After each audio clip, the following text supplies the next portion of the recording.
Good.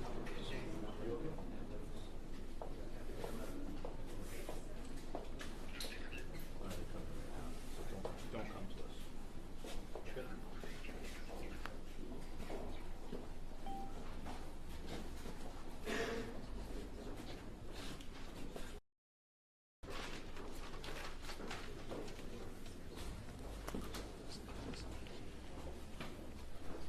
Kevin, how are you?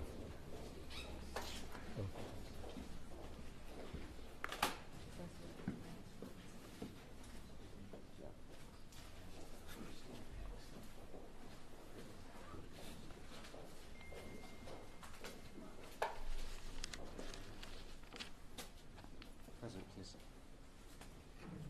Good evening, everybody. Again, I'm Providence Mayor Brett Smiley. We're here to provide an update on the ongoing investigation from this afternoon's horrific attack and terrible act of violence in our community. In just a moment, we'll hear from our governor, Governor Dan McKee, and from Brown University President Chris Paxson. Then there are other officials, including and especially law enforcement officials who are here and able to answer questions. But the three of us will be the only formal speakers, and then we'll take all of your questions and continue to try to be as transparent as possible. As I mentioned at the earlier update, this is an evolving situation, and there are details that are subject to change, and so we want to continue to recognize that we're not done yet, and so we will continue to update, and please bear with us if we learn more or if there are additional details. One of the new details that I'm sorry to have to share is that there is one additional victim of today, so now there are 9 injured individuals. There was one additional victim who had left the scene.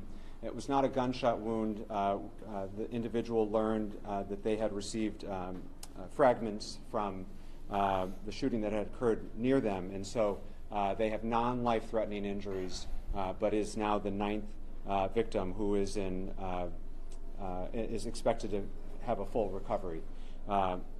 Additionally, we want to make sure the community knows the individual responsible is still at large, but importantly, at the conclusion of this press update, we will be releasing a short video showing an image of the suspect. That will be available to all of you when we've finished this briefing. We know there's a lot of fear and anxiety in the community right now, and we want folks to know that while it is the case that the shelter in place remains in effect for the broader Brown community, that includes campus and the neighborhoods surrounding the campus, we are doing everything we can, and we've been receiving tremendous assistance from our partners in law enforcement. The governor, under his leadership with the state police, has been terrific. The FBI, the ATF, and many communities around Rhode Island have assisted. There are over 400 officers currently in the area assisting with both the investigation and to ensure the safety of the Providence community.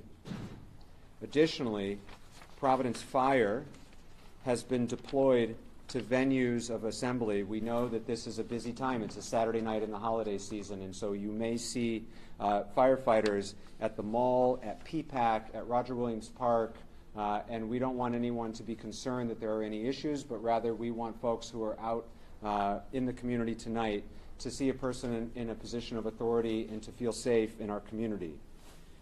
We have no reason to believe that there are any additional threats at this time.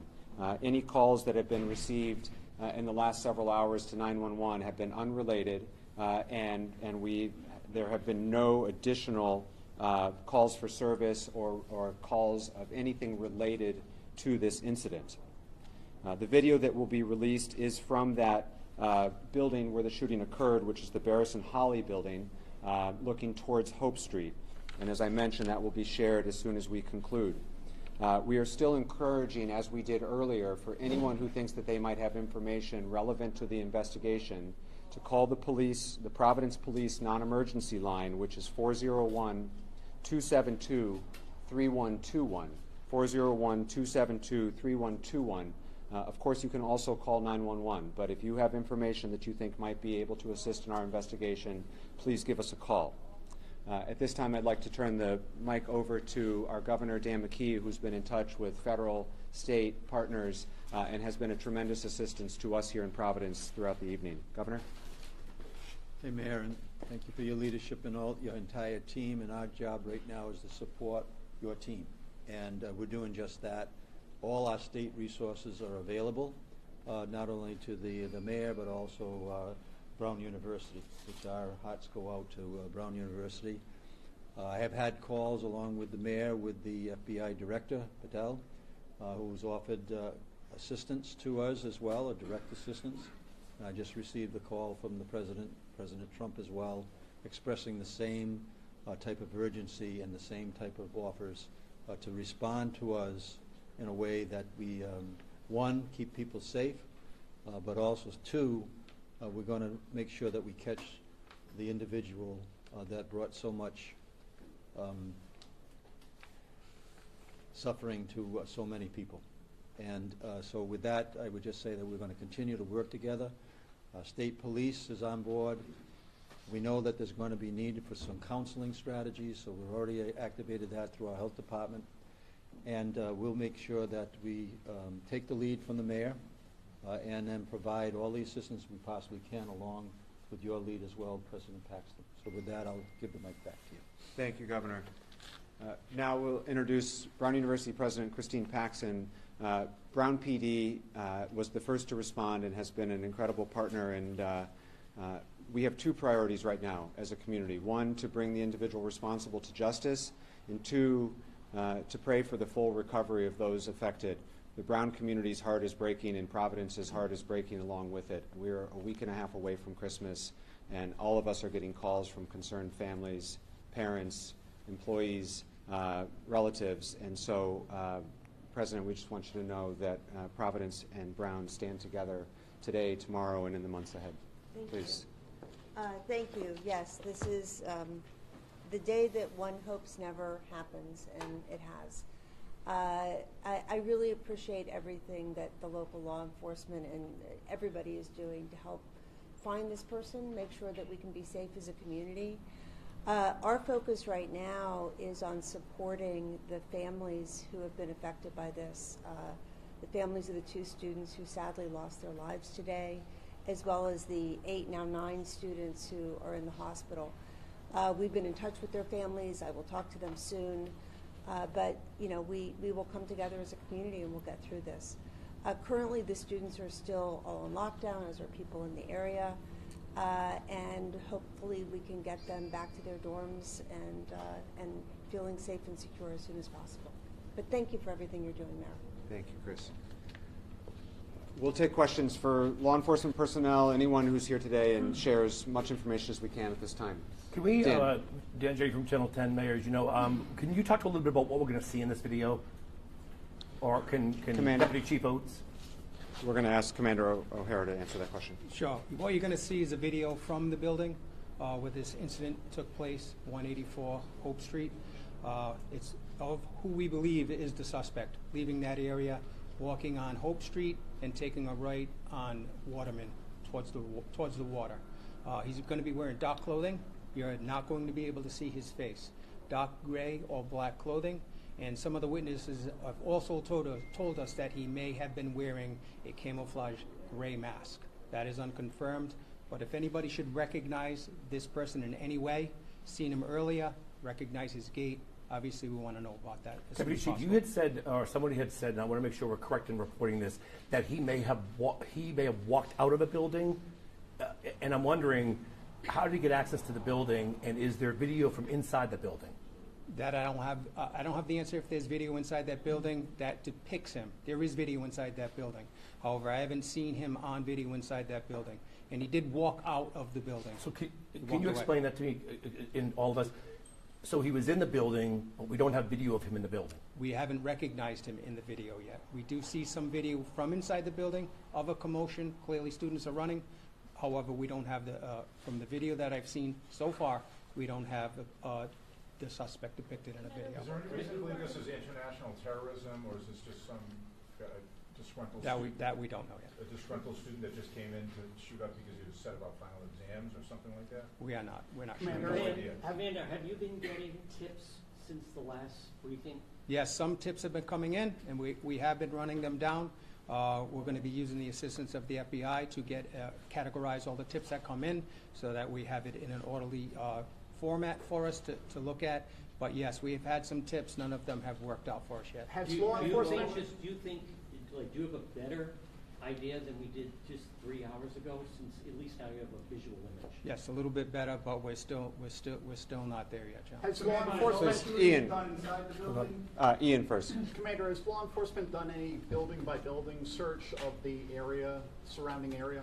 Yes, we have. We've gone through some buildings. We've made sure that students that were barricaded themselves in were safe. We removed them, and they're now in a reunification center. How far has that search gone into the residential area around Brown?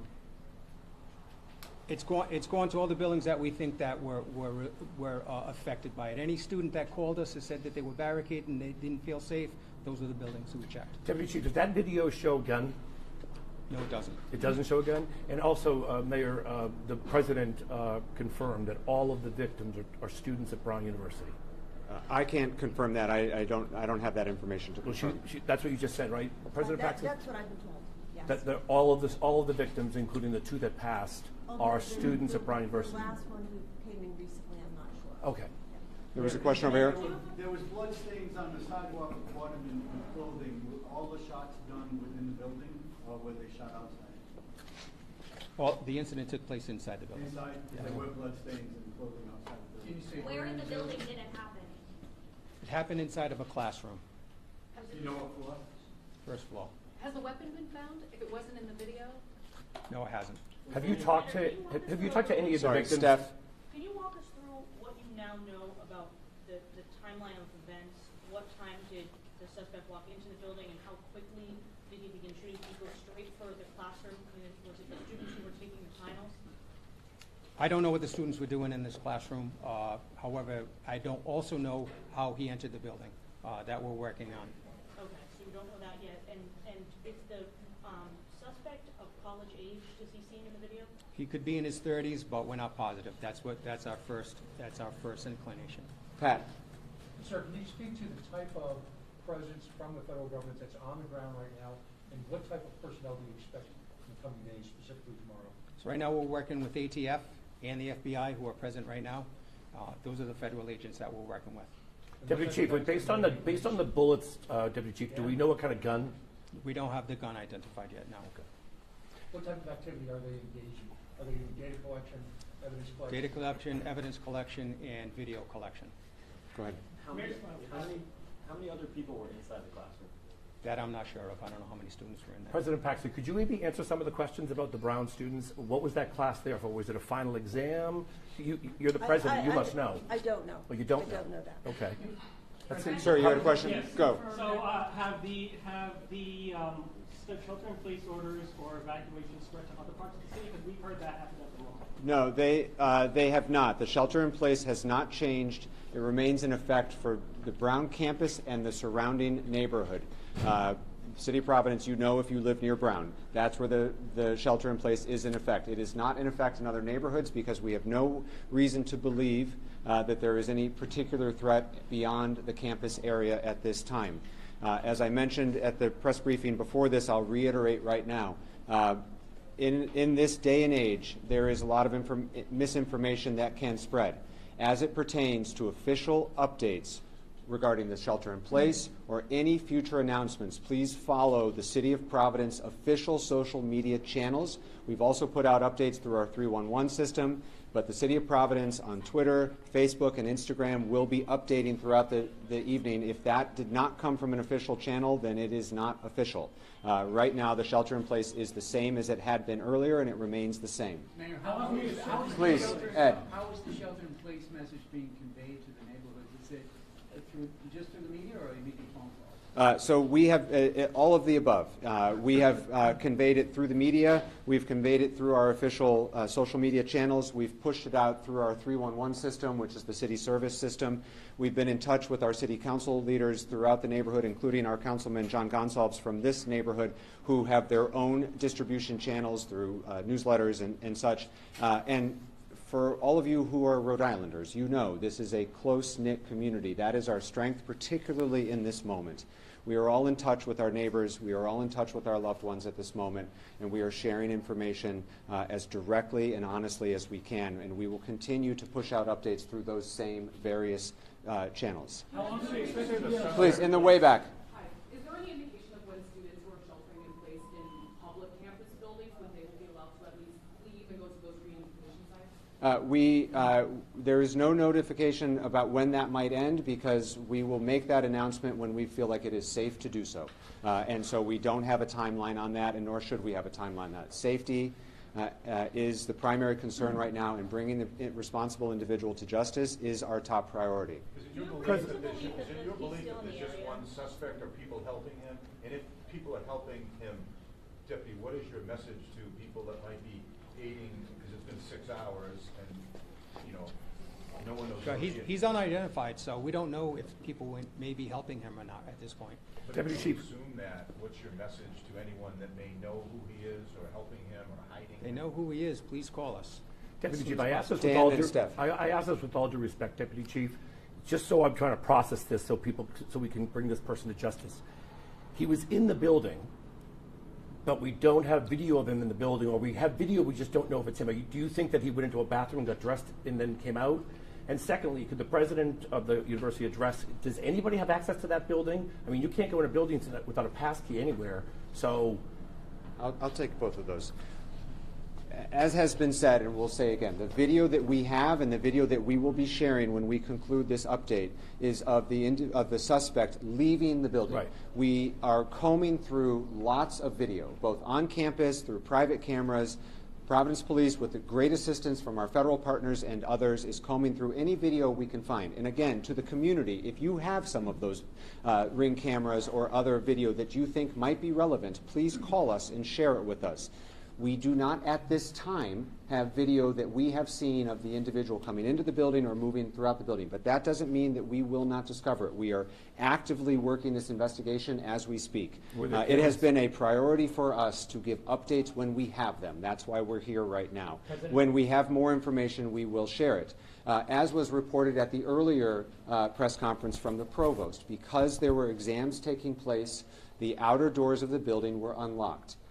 There were sure to be doors inside the building that were locked and that require badge access, but the outer doors were unlocked because it was 4 o'clock while exams were taking place. That was reported earlier. That remains true now. Okay. Please, Steph. Do we have any reason to believe that the shooter is still in the area? We don't know. President Paxson, could you talk directly to the students?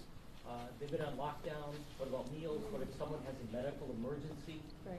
If you could talk directly to the students right now. President, if you could walk behind the stand. That have been in I mean, I know the students are anxious, and I know they're in very constant communication with loved ones and parents through social media and on their phones. If we hear that students need support, if they have a medical issue or something like that, we will address it. Our major priority right now is for their safety. President Paxson, could you confirm that several of the victims were on the women's lacrosse team? I cannot confirm that. President, how are you doing today? Processing all this? Yeah, it's hard to process. I was on a plane to D.C. when it happened and flew right back, and I'm catching up right now. President, with all due respect, 6 hours after this shooting, and you said you don't know what was going on in that classroom? How does that happen? Were they taking an exam? Were they meeting for a club? I don't know. I don't know. 6 hours later, and you're the president, and you don't know? I do not know. Well, that's kind of concerning. As evidence as a result of any determinations they made about the style of weapon? Yes, there's shell casings, but we're not going to release any specific information about that type of evidence. As more time goes by, do you think that without having an identity of suspect, do you think that aids in his ability to get further away from law enforcement? As I mentioned, we've got over 400 officers on the ground right now. Every minute matters. We know every minute matters. And other than the people you see standing behind you, everyone else right now is out on the streets working hard to bring this individual to justice and to bring some confidence and safety and security to our residents. And that's what all the people who should be doing doing that are focused on. We will continue to provide updates as they are available. We will continue to do regular briefings. Please stay informed to our press list. If you are not on our press list, please let us know. You can find any of the individuals back there who can sign you up for the press list. That's all the updates we have for this time. We will share the video that was referred to several times to that same list. So if you need to be on the email list, you can see Josh here, or a couple other staff people in the back. Thank you. Those Mayor, are can I our just updates ask for one more now. question? That's all the time we have, and we will be back here when we have more to share. We will continue to do regular updates. Thank you. Thank you. Thank you. Who's sending the video? Josh is going to send it. Is it email? Hey, is this It's an email. Is there another press conference time? Probably. No, I know. Just so we can plan. I'm expecting to do one more. Yes. You are Yes. here. Yes. Okay. Can I ask you?